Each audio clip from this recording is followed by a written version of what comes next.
sebelum saya dan generasi saya dipanggil Yang Maha Kuasa, kita buktikan kemiskinan hilang dari Indonesia. Kalau mau jadi pemimpin, semakin penting kita tidak dihasut dan tidak dipecah belah oleh kekuatan-kekuatan tertentu. Indonesia, Prabowo Subianto cinta rakyat Indonesia, Zulkifli Hasan cinta rakyat Indonesia.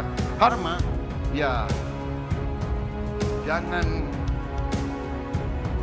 mengganggu. Kembali lagi di Portal Politik. Kali ini kita akan melihat bagaimana Presiden terpilih Republik Indonesia Prabowo Subianto menskakmat orang-orang dan pihak-pihak yang penuh dengan nyinyiran terhadapnya dengan program aksi nyata. Ini sangat epik sekali bagaimana mereka langsung tertunduk lesu tak berdaya. Langsung kita simak tayangannya. Tingkat kemiskinan ekstrim dijaga pada tingkat 0%. Tingkat pengangguran terbuka diproyeksikan turun pada kisaran 4,5 hingga 5%, dan tingkat ketimpangan atau Gini rasio turun ke kisaran 0,379 hingga 0,382. Penguatan well-being dan sekaligus program prioritas Presiden terpilih didukung oleh APBN 2025, antara lain program makan bergizi gratis, pembangunan sekolah unggulan, renovasi dan perbaikan sekolah-sekolah, pemeriksaan kesehatan gratis yang diharapkan akan mampu meningkatkan kualitas sumber daya manusia dan meningkatkan indeks modal manusia agar mencapai 0,56. Program prioritas ketahanan pangan seperti program pemberdayaan petani dan nelayan diharapkan dapat memperbaiki indikator nilai tukar petani dan nilai tukar nelayan masing-masing sebesar 115 hingga 120 dan 105 hingga 108 pada tahun 2025. Pimpinan dan anggota Dewan yang kami hormati, pendapatan negara diperkirakan mencapai 3.005,1 triliun. Ini adalah untuk pertama kali pendapatan negara mencapai dan menembus di atas 3.000 triliun rupiah.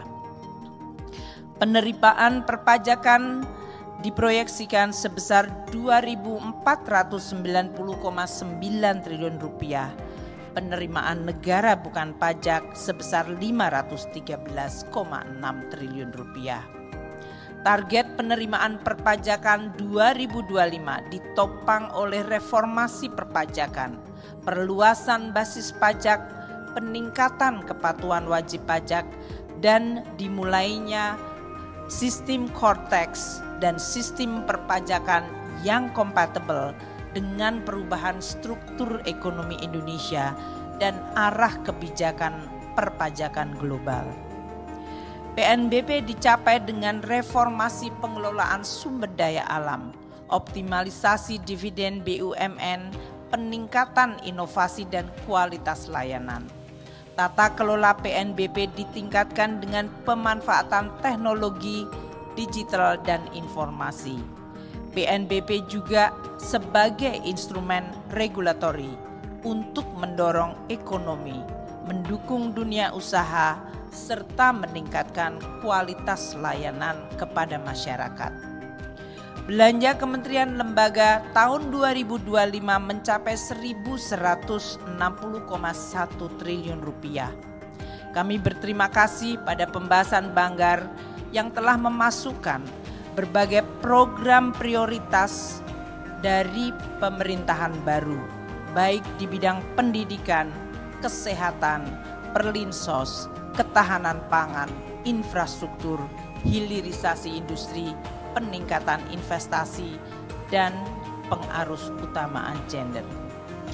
Transfer ke daerah sebesar 919,9 triliun rupiah ditujukan untuk mendukung akselerasi pertumbuhan ekonomi daerah melalui sinergi dan harmonisasi belanja pusat dan belanja daerah, pengembangan sumber ekonomi baru di daerah, dan peningkatan investasi serta keterlibatan dalam global supply chain.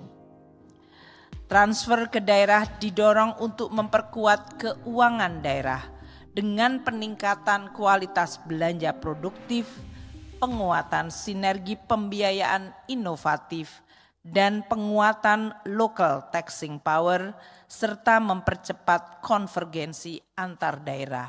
Untuk sebesar 1.541,4 triliun rupiah belanja non-KL pada belanja pemerintah pusat. Defisit APBN 2025 ditetapkan sebesar 2,53% dari PDB atau sebesar 616,2 triliun rupiah.